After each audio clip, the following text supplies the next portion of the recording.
ఇది election season. ప్రతిరోజు పుట్టగొడుగుల్లా అనేక సర్వేలు వచ్చి జనాలను కన్ఫ్యూజ్ చేసి పడేస్తున్నాయి. ఏ సర్వేను నమ్మాలో ఏ సర్వేను నమ్మకూడదో తెలియక జనాలు జుట్టు పీక్కుంటున్నారు. అయితే ఈ సర్వేలన్నీ కూడా 100కి 100% ఫేక్ అనే విషయాన్ని డిస్క్లోజ్ చేయక తప్పదు. మరి ప్రజలు దేనిని నమ్మాలి? సెంటిమెంట్ను కొంతవరకు నమ్మవచ్చు. అటువంటి ఒక భయంకరమైన సెంటిమెంట్ను TV9 సెంట్రిక్గా పాలసీని డిస్క్లోజ్ చేస్తోంది. ఇంతకీ TV9కు ఆ సెంటిమెంట్కు పొలిటికల్ పార్టీలకు సంబంధం ఏమిటి? అక్కడికే వస్తున్నాం. TV9 రూలింగ్ పార్టీలకు సపోర్ట్ చేస్తుంది. ఆ రూలింగ్ పార్టీలు జనరల్ ఎలక్షన్స్లో పరాజయం పాలవుతూ ఉంటాయన్నమాట. సింపుల్గా చెప్పాలంటే రూలింగ్ పార్టీల పట్ల ఐరన్ లెగ్ TV9. సోదాహరణంగా తెలుసుకుందాం.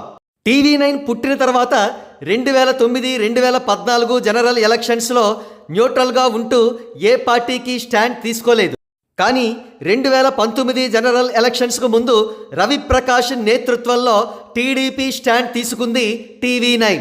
అందుకే ఆనాటి అపోజిషన్ పొలిటికల్ పార్టీస్ వైఎస్ఆర్సీపీ, జనసేనపై బురద జల్లేది TV9. మరి ముఖ్యంగా శ్రీరెడ్డి, కత్తి మహేష్ వంటి వాళ్లను TV9 స్టూడియోకి పిలిచి గంటల తరబడి చర్చా కార్యక్రమాలను పెట్టేవాడు రవిప్రకాష్. కానీ చివరకు ఏమైంది? చరిత్రలోనే కనీ విని ఎరుగని రీతిలో కేవలం 23 ఎమ్మెల్యే స్థానాల్లో మాత్రమే గెలిచి టీడీపీ 2019 జనరల్ ఎలక్షన్స్లో పరాజయం పాలైంది. తదనంతర కాలంలో రవిప్రకాష్ TV9 నుండి గెటౌట్ అయిపోయిన తర్వాత తెలంగాణలో టీఆర్ఎస్ స్టాండ్ తీసుకుంది TV9. 2023 జనరల్ ఎలక్షన్స్కు ముందు టీఆర్ఎస్ గెలవాలని ఎంతగానో తప్పిస్తూ ఎన్నెన్నో పెయిడ్ పోస్ట్స్ పబ్లిష్ చేసేది. కానీ చివరికి ఏం జరిగింది? టీఆర్ఎస్ కొంప కొల్లేరైంది. తెలంగాణలో అనూహ్యంగా ఆ పార్టీ ఓటమి పాలైంది. ఇక ప్రస్తుతానికి వద్దాం. ప్రస్తుతం TV9 జగనన్నకు హార్డ్ కోర్ ఫ్యాన్. ఎవడన్నా జగనన్నకు వ్యతిరేకంగా వెళితే వాళ్ళని చీల్చి చండాడేస్తుంది TV9. డబ్బు సంచులు పుష్కలంగా కళ్ల ముందే కదలాడుతూ ఉండడంతో రెచ్చిపోయి మరీ వైఎస్ఆర్సీపీకి చాలా ఫేవర్గా కార్యక్రమాలు స్పాన్సర్ చేస్తోంది TV9. అయితే మేం మా వీక్షకులకు అసలు విషయాన్ని చెప్పేసేమోచ్.